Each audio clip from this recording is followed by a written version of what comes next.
Alright, this one's called Old Dog New Tricks.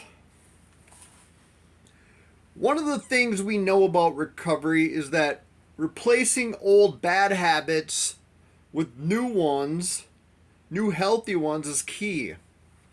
We can't leave a void in our lives, otherwise, we might fill it up with new bad habits.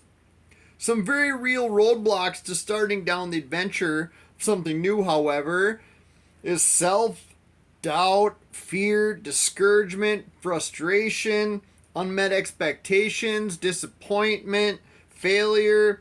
The list goes on. For example, I had this idea of a new hobby, hunting. And well, it hasn't exactly gone according to plan. There is one way to get it right, and 1,000 different ways to get it wrong. Abraham comes to mind. Genesis 12:1, the Lord had said to Abram, go from your country, your people, and your father's household to the land I will show you. Okay. First thing I want to point out is, how do you suppose Abraham felt about leaving? You think he was super stoked? No fear, no anxiety, no worry about how it might go? Leaving what is known and comfortable, heading out where anything can happen? It's uncomfortable.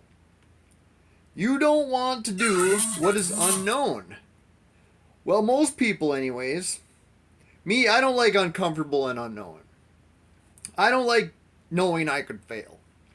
I'd rather stay comfortable in my mess, where I'm not challenged, where I feel safe.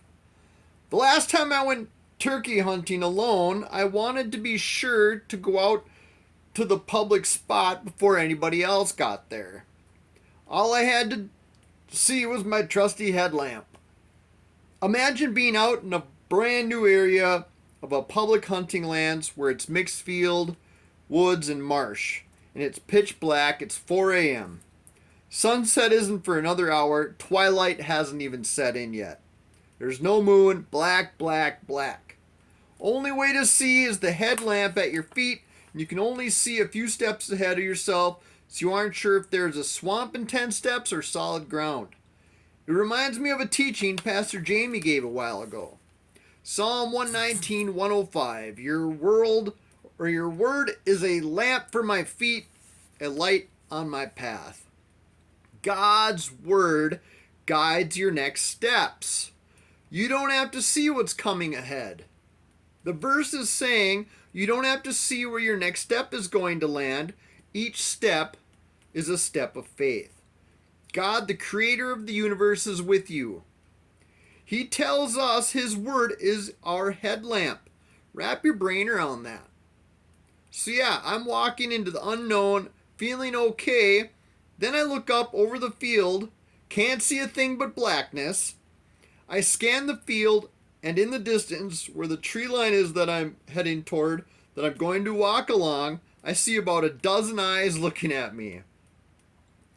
Are they deer? Are they coyotes? Are they wolves? Most likely coyotes, but now I'm not okay. I'm terrified. I want to turn around, hop in my truck, and get out of there. I imagine that's how Abraham felt. Genesis 12:4. So Abraham went as the Lord had told him, and Lot went with him. It's important to note here that Abraham grabbed Lot. We don't have to do this on our own. We're not supposed to do it on our own. I can tell you right now, walking into the woods in the dark with your hunting buddy is super fun. Not scary at all. Not even a little bit. Find someone who shares the same interests as you. We all missed out on doing things because of our use, or whatever our hurt habit or hang-up is. It prevented us from doing this thing we knew we wanted to do and would love doing. Find someone else who missed out on doing that thing and go and do that thing together. Genesis 12:5. And they set out for the land of Canaan, and they arrived there. Okay, you find your hunting buddy, you head out, and you're doing it, you're hunting. You're doing it. When you stop and soak it in, it's overwhelming in a good way. I'm from Bemidji, not hunting, and being from Bemidji is like being from Australia and having never boxed a kangaroo. It's a rite of passage, or it should be. You turn 12 and must get in the ring with a kangaroo. So yeah, that realization that I am now a hunter, I am doing the thing that my drug and alcohol use prevented me from doing. It's a big deal. That's recovery. Recovery is answering the call God has on your life, just like Abraham. Genesis 12:5. Now there was a famine in the land. So Abraham gets where he is going. He's answered the call God had on his life, and bam, famine. What's the temptation for Abraham here? To quit, right? Tempted to believe the lie of the devil that since things aren't going how he had expected, it wasn't actually a call from God on his life after all. Lies straight from the pit of hell. The cool thing here is that we can take comfort that Abraham actually buckled and bailed to Egypt, leaving the land God had promised him. Why is that a comfort? Even though Abraham buckled in that trial, he still fulfilled the call on his life. Genesis 13, so Abram went up from Egypt to the Negev with his wife and everything he had, and Lot went with him. Abram had become very wealthy in livestock and in silver and gold.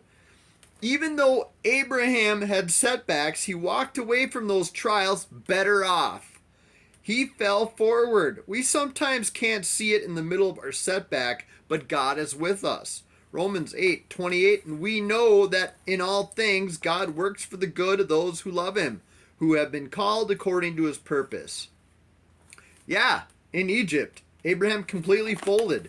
He didn't rely on God in that period at all. He tried to control and manipulate the situation with lies and deception, and in all that, God used it to get Abraham out ahead. Same with us. We look at our situation right now and we think, dang, I'm falling back in my old ways. I'm slipping. Not relying on God, not trusting God. God has probably given up on me. He's done with me. All the lies we tell ourselves. He's still there. He's right there with you, working it all out. Just keep going. God will use it all to work it for good. Let me read Romans 8:28 again. Romans 8:28. We know that in all things God works for the good of those who love him, who have been called according to his purpose. The verse says, and we know that in all things God works for the good. All things, not some things, all things. So whatever hobby or new healthy habit you are trying to implement, don't let setbacks keep you from moving forward. God is using those setbacks to accomplish the purpose he called you to. Doing new things is hard. The simplest things can be hard. Sometimes we choose addiction because we don't have to stretch ourselves. Like it all. Ephesians 4:1, as a prisoner for the Lord, then I urge you to live a life worthy of the calling you have received. Prison sometimes sounds like a reasonable escape to me. I don't have to figure anything out. No responsibilities. Someone tells me when to eat, sleep, and go outside. Everything is their fault. Easy. I get to complain because it's on them, not me. But then I'm a captive and not free. Freedom is scary. If something doesn't work, I own that. The easiest things can be scary and overwhelming. Isaiah 41:10. So do not fear, for I am with you. Do not be dismayed, for I am your God. I will strengthen you and help you. I will uphold you with my righteous right hand. Take, for example, healthier eating habits and daily activity that supports that. Seems easy, right? Well, Google it, and there are thousands and thousands of websites. Bam, right out of the gate. Overwhelming. You find many of the websites contradict one another. Bam, frustration. You find a recipe, you go to this grocery store, you go home and make the food. You just spent your entire evening on one meal and it costs money to do it. And that's just one meal. You haven't even included the exercise part of it yet, and you might already feel discouraged. Junk food is quick and easy and cheap, and there is no expectation of exercise. That's just one example of one seemingly easy thing that actually isn't easy at all. Psalm 46:1, God is our refuge and strength, an ever-present help in trouble. Tackling new things can be hard and scary and cost you time and money, but breaking out of captivity into freedom is worth the discomfort. The discomfort is worth it to strive for the life God created you for. I hunted all last year, and all I have to show for it is one bottom-feeding, not even real duck. A coot. I don't even think it flies. It's discouraging. Shoving off into a swamp in pitch black is scary too. But you know what? I had my trusted hunting buddy with me.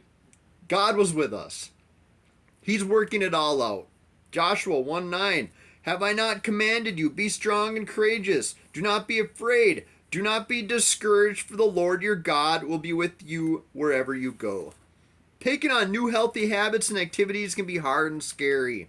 But the Lord grows us there. That's recovery. And like I said, the simplest things can feel very, very difficult, especially for the perfectionists out there. Take something as simple as spraying camo onto the side of my boat using stencils. Terrifying for a perfectionist. There are two kinds of perfectionists, ones that don't do anything because they know it won't be perfect, and others that are never satisfied with what they have done. One side of my boat looks different than the other side. It keeps me up at night, literally. But I'm not going to let it keep me from pushing on. We'll get our duck. James 1:2-4, consider it pure joy, my brothers and sisters, whenever you face trials of many kinds, because you know that the testing of your faith produces perseverance. Let perseverance finish its work, so that you may be mature and complete, not lacking anything. James 1:12, blessed is the one who perseveres under trial, because having stood the test, that person will receive the crown of life the Lord has promised to those who love him. So get out there, do a new thing.